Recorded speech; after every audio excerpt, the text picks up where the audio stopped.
যুদ্ধে গুরুতর আহত এক সৈনিক, তাকে বাঁচাতে উদ্ধার কার্যক্রম চালাচ্ছে বিমান বাহিনীর রেস্কিউ টিম।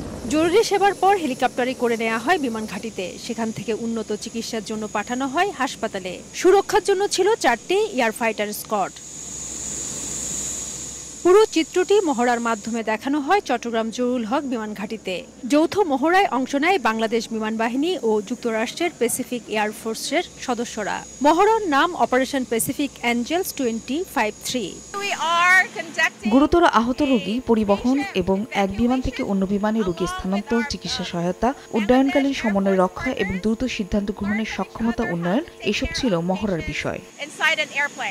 গুরুতর আহত রোগী পরিবহন এবং এক বিমান থেকে অন্য বিমানে রোগী স্থানান্তর, চিকিৎসা সহায়তা, উড্ডয়নকালীন সমন্বয় রক্ষা এবং দ্রুত সিদ্ধান্ত গ্রহণের সক্ষমতা উন্নয়ন এসব ছিল মহড়ার বিষয়।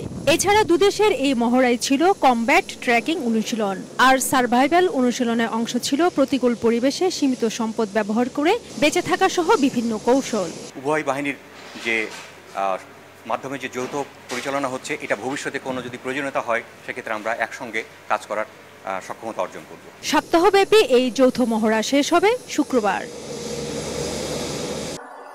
চট্টগ্রামে জহুরুল হক বিমান ঘাঁটি থেকে ফেরদৌস লিপি, সময় সংবাদ।